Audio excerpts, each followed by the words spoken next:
आपको जानकर हैरानी होगी कि पावर ट्रांसफार्मर में कोई भी मूविंग पार्ट नहीं होता है, फिर भी यह 11,000 वोल्ट को एक्सट्रीमली एक्स्ट्रा हाई वोल्टेज पर स्टेप अप और डाउन कर देता है। इसके अलावा 3 फेज इंडक्शन मोटर और भी ज्यादा हैरान करती है, क्योंकि यह भी सेम ट्रांसफार्मर की तरह ही काम करती है, लेकिन बस रोटेट करती है। सबसे पहली बार, ट्रांसफार्मर सिर्फ एसी सप्लाई पर काम करता है, डीसी पर नहीं। इसे थोड़ा आगे विद कंसेप्ट समझ लेंगे। तो मिस्टर फेराडे कहते हैं कि जब आप किसी वायर में सप्लाई देते हैं तो उसमें इलेक्ट्रोमोटिव फोर्स इंड्यूस होगा। यह फोर्स अपने आसपास में एक फील्ड जनरेट करेगा जिसको मैग्नेटिक फील्ड बोलते हैं, लेकिन एसी केस में यह फील्ड बाई डायरेक्शनल होता है। कुछ ऐसी अल्टरनेटिंग करंट की वेवफॉर्म होती है, यहाँ से यहाँ तक वेवफॉर्म इंक्रीज हो रही है तो वायर में मैग्नेटिक फील्ड की स्ट्रेंथ भी बढ़ेगी। यहाँ से यहाँ डिक्रीज हो रही है तो मैग्नेटिक फील्ड की स्ट्रेंथ वापस कम होने लगेगी। यहाँ से वेवफॉर्म नेगेटिव डायरेक्शन में जाने लगेगी तो मैग्नेटिक फील्ड अपनी डायरेक्शन बदल लेगा और फील्ड की स्ट्रेंथ ठीक पॉजिटिव साइड के ऑपोजिट होगी।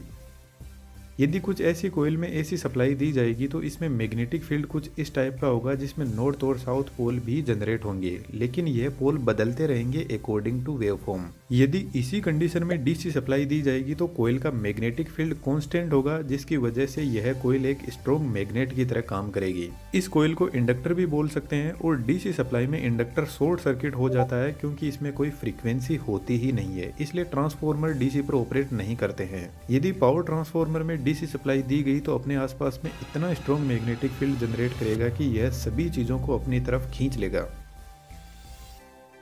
यदि इस कोयल के पास में हम सेम दूसरी ठीक ऐसी ही कोयल लेकर आएंगे तो यह मैग्नेटिक फील्ड लाइन दूसरी कोयल को कट करेगी, जिससे इस कोयल में भी एक फोर्स जनरेट होगा जिसको इलेक्ट्रोमोटिव फोर्स बोलते हैं, इन शॉर्ट ईएमएफ, और वोल्टेज का दूसरा नाम इलेक्ट्रिक फोर्स ही होता है। यहाँ जो मैग्नेटिक फील्ड लाइन है इनको टेक्निकल लैंग्वेज में फ्लक्स लाइन बोलते हैं, और इस प्रक्रिया को इलेक्ट्रोमैग्नेटिक इंडक्शन बोलते हैं, जिससे पावर ट्रांसफर होती है। तो एक तरीके से वायरलेस पावर ट्रांसफर हो रही है, और इसी कंसेप्ट को यूज में लेकर वायरलेस चार्जर भी बने हैं। आपको जानकर हैरानी होगी कि वायरलेस चार्जर फोन में एसी सप्लाई ही भेजते हैं, जबकि हमारा स्मार्टफोन डीसी पर ऑपरेट करता है। ऐसा कैसे हो सकता है? रीजन फाइंड आउट करके कमेंट में जरूर से लिखना। पावर ट्रांसफार्मर की आयरन की कोर में कुछ ऐसी छोटी छोटी पत्तियां होती है, और इन सभी ब्लेड्स पर वार्निश की कोटिंग की जाती है। इसके पीछे का रीजन थोड़ा आगे समझेंगे। और सभी ब्लेड को एक साथ जोड़कर फिर से दोनों साइड में इम्प्रेग्नेटेड पेपर की कोटिंग की जाती है, जो एक इंसुलेटर की तरह काम करता है,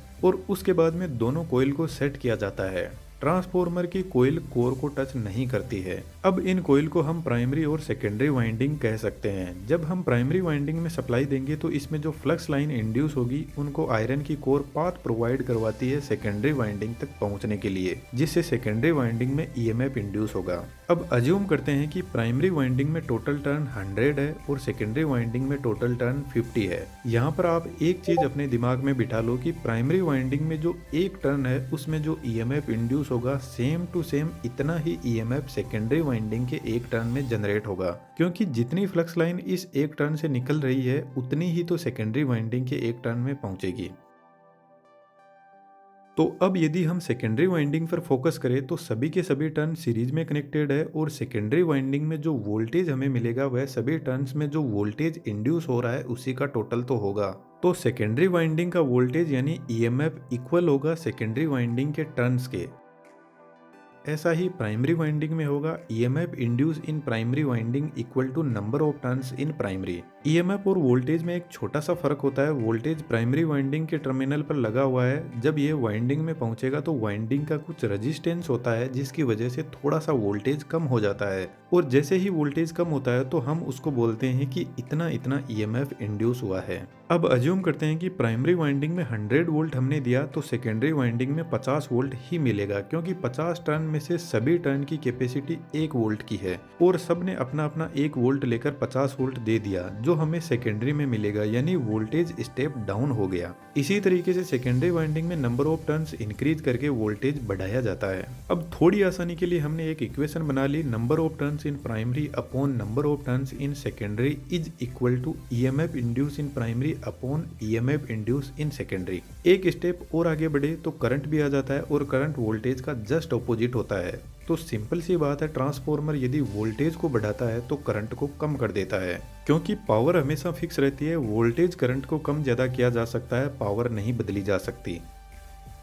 जब ट्रांसफॉर्मर में सप्लाई दी जाती है तो according to Faraday EMF induce होगा और ईएमएफ फ्लक्स लाइन भी जनरेट करेगा। इसके अलावा जो ट्रांसफॉर्मर की कोर है उसमें सर्कुलेटिंग करंट भी जनरेट होगा और इस सर्कुलेटिंग करंट को एडी करंट बोलते हैं, जिसकी हमें बिल्कुल भी जरूरत नहीं है। पानी में कभी ऐसी सिचुएशन बनती है कि कुछ ऐसा भंवर बनता है, ठीक ऐसा ही एडी करंट होता है जो कोर में घूमता है। इसलिए आयरन की कोर को सबसे पहले पतली पतली पत्तियों में डिवाइड किया जाता है, उसके बाद में एक एक ब्लेड को लेमिनेट किया जाता है। लेमिनेशन की थिकनेस 0.25 mm से 0.50 mm तक होती है। इसी लेमिनेशन की वजह से जो कोर का क्रॉस सेक्शन एरिया है वह रिड्यूस हो जाता है और एरिया का रेजिस्टेंस से इनवर्स रिलेशन होता है, जिससे रेजिस्टेंस बढ़ जाता है और रेजिस्टेंस आपको पता है करंट का दुश्मन होता है। तो इस तरीके से एडी करंट लॉसेस को रिड्यूस किया जाता है।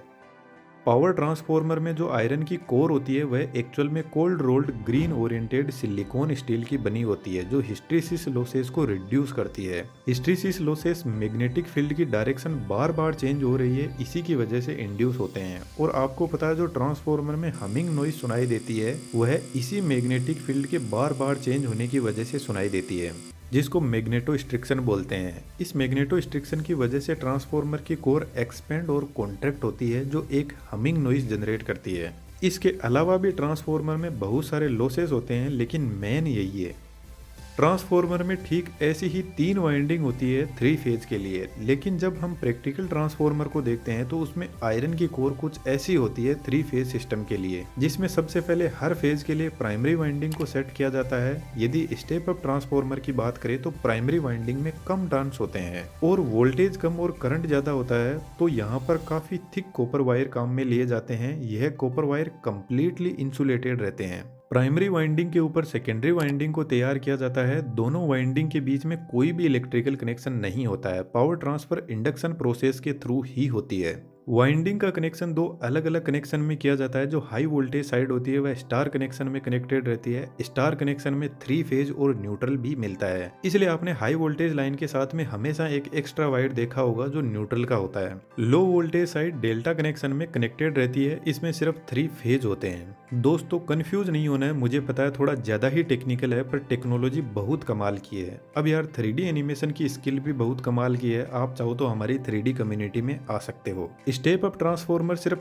एक ही जगह यूज होता है, पावर प्लांट में, जहां इलेक्ट्रिसिटी जनरेट होती है। वहीं से वोल्टेज को बढ़ा दिया जाता है। उसके बाद में जितने भी ट्रांसफॉर्मर होते हैं वह सभी के सभी स्टेप डाउन होते हैं। और स्टेप डाउन ट्रांसफॉर्मर में हाई वोल्टेज साइड डेल्टा में और लो वोल्टेज साइड स्टार में कनेक्टेड रहती है।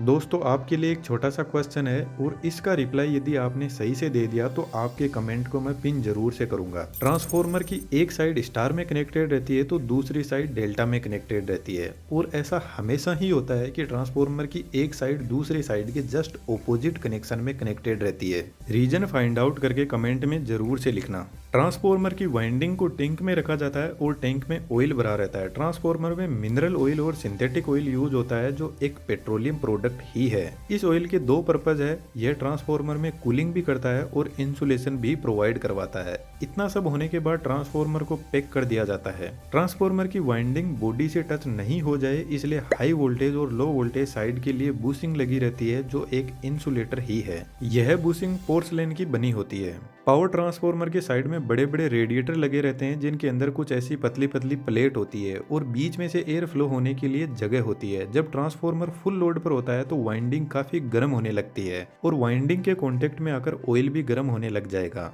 और ऑयल गर्म होकर ऊपर उठने लगेगा और रेडिएटर से होकर फ्लो होने लगेगा। रेडिएटर बेसिकली जो ऑयल का सरफेस एरिया है उसको इंक्रीज कर देता है और जब ऑयल गर्म रेडिएटर से फ्लो होगा तो नेचुरल एयर इस गर्मी को लेकर आगे निकल जाएगी। पावर ट्रांसफॉर्मर में कूलिंग के लिए रेडिएटर पर बड़े बड़े फैन भी लगे रहते हैं, जो ऑटोमेटिकली ऑपरेट करने लग जाते हैं जब ट्रांसफॉर्मर ज्यादा गर्म होता है। तो जब ट्रांसफॉर्मर अपने रेटेड टेम्परेचर से 10 डिग्री सेंटीग्रेड भी ऊपर चला जाता है तो इंसुलेशन की लाइफ हाफ हो जाती है। ट्रांसफॉर्मर के ऊपर एक बड़ा और टैंक लगा रहता है जिसको कंजर्वेटर बोलते हैं। इसमें ट्रांसफॉर्मर के लिए एक्सेस ऑयल भरा रहता है। यह टैंक ऑयल से आधा ही भरा रहता है, क्योंकि जब ट्रांसफॉर्मर फुल लोड पर होता है तो ऑयल गर्म होकर एक्सपेंड करने लगेगा। तो ऐसी कंडीशन में ट्रांसफॉर्मर कहीं फट ना जाए इसलिए ऑयल एक्सपेंड होकर कंजर्वेटर में चला जाता है। कंजर्वेटर से एक डिवाइस और कनेक्टेड रहती है जिसको ब्रीदर बोलते हैं। तो ऑयल एक्सपेंशन की वजह से गैस बाहर निकलेगी, उसको ब्रीदर से एनवायरनमेंट में छोड़ दिया जाता है। लेकिन ब्रीदर का काम कुछ और ही होता है। जब ट्रांसफार्मर का तेल ठंडा होगा तो वापस कॉन्ट्रैक्ट होने लगेगा और ट्रांसफार्मर बाहर से हवा को अंदर खींचेगा। इस कंडीशन में एनवायरनमेंट के अंदर एयर में बहुत ज्यादा मॉइस्चर कंटेंट होता है और यह मॉइस्चर ट्रांसफार्मर के ऑयल में चली गई तो वाइंडिंग डैमेज हो जाएगी। इसलिए ब्रीदर में सिलिका जेल भरा रहता है जो मॉइस्चर कंटेंट को एब्जॉर्ब कर लेता है। कई बार ऐसा भी हो सकता है कि ट्रांसफार्मर ओवरलोड की वजह से वाइंडिंग इंसुलेशन डैमेज हो जाता है और ऑयल में बबल्स क्रिएट होने लगते हैं और इन बबल्स की वजह से ट्रांसफार्मर में बहुत सारी गैसेस इंट्रोड्यूस होती है और ट्रांसफार्मर टैंक का प्रेशर बढ़ने लगता है। तो कंजर्वेटर और ट्रांसफार्मर टैंक के बीच में एक रिले लगी रहती है जिसका नाम बखोल्स रिले है। यह रिले पूरी की पूरी ऑयल से भरी रहती है और इस रिले के अंदर एक ट्यूब होती है जो एक एंगल पर कुछ इस तरीके से सेट रहती है और इसके अंदर मरकरी भरा रहता है और मरकरी आपको पता है एक कंडक्टिंग मेटल है। तो ट्रांसफार्मर टैंक में प्रेशर बढ़ने की वजह से टैंक में गैस जनरेट हो रही है, वह इस रिले में आने लगेगी और ऑयल धीरे धीरे कम होने लगेगा। इस प्रेशर की वजह से यहाँ पर लगा फ्लोट भी स्ट्रेट होने लगेगा जिसकी वजह से फ्लोट से जुड़ी मरकरी इन दोनों कॉन्टेक्ट के बीच में कनेक्शन बना देगी और एक जबरदस्त अलार्म बजने लगेगा। अलार्म को सुनकर जीएसएस में बैठा हुआ जूनियर इंजीनियर ट्रांसफार्मर को ट्रिप कर देगा। लेकिन मान लो कि अलार्म काम ना करे तो बखोल्स रिले के अंदर सेम ऐसी ही एक ट्यूब और होती है। तो जब सीवियर फॉल्ट होता है तो गैसियस प्रेशर बढ़ने की वजह से ऑयल और नीचे आने लगेगा और यह स्विच भी एक्टिवेट हो जाएगा ठीक ऊपर वाले जैसे ही। इस स्विच का काम है ट्रांसफार्मर के पास लगे सर्किट ब्रेकर को सिग्नल भेजना जिससे सर्किट ब्रेकर ही ट्रांसफार्मर को ट्रिप कर देगा। एक वर्स्ट सिचुएशन और लेकर चलते हैं, मानकर चलते हैं कि सर्किट ब्रेकर भी ऑपरेट नहीं हुआ और टैंक के अंदर जबरदस्त ऑयल का प्रेशर क्रिएट हो गया। यदि यह टैंक फट गया तो ऑयल काफी गर्म है और काफी दूर में फैल जाएगा जिसकी वजह से फायर को बुझाना बहुत मुश्किल हो जाता है क्योंकि यह ऑयल एक पेट्रोलियम प्रोडक्ट ही है और एक 400 केवीए ट्रांसफार्मर में 450 लीटर ऑयल भरा रहता है। तो टैंक के ऊपर एक एक्सप्लोजिव वेंट लगा रहता है जिससे ऑयल जिस तरीके से हमारे घर में कुकर ऑपरेट होता है ठीक उसी तरीके से यह ऑपरेट होगा और हाई प्रेशर को बाहर रिलीज कर देगा। लेकिन जो पावर ट्रांसफार्मर होता है उसमें एक एक्स्ट्रा फीचर और होता है, ट्रांसफार्मर के पास में ही जमीन के अंदर टैंक बनाए जाते हैं। तो ऐसी कंडीशन में ऑयल ट्रांसफार्मर टैंक से इन्हीं टैंक के अंदर चला जाएगा और ट्रांसफार्मर ट्रिप हो जाएगा।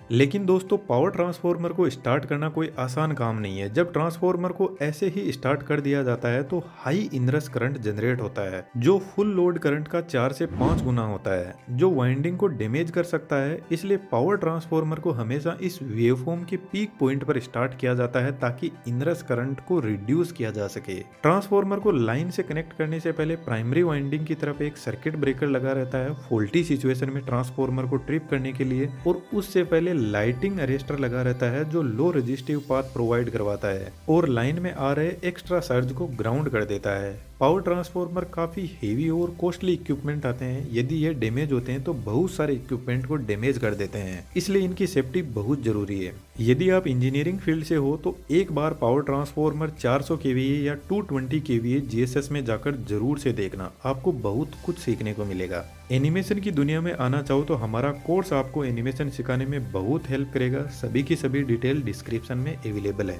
हमारी कोशिश है फ्यूचर में और भी अच्छे वीडियोस लाने की, तो सब्सक्राइब करके लाइफ अड्डा के परमानेंट मेंबर बन सकते हो। Thank you.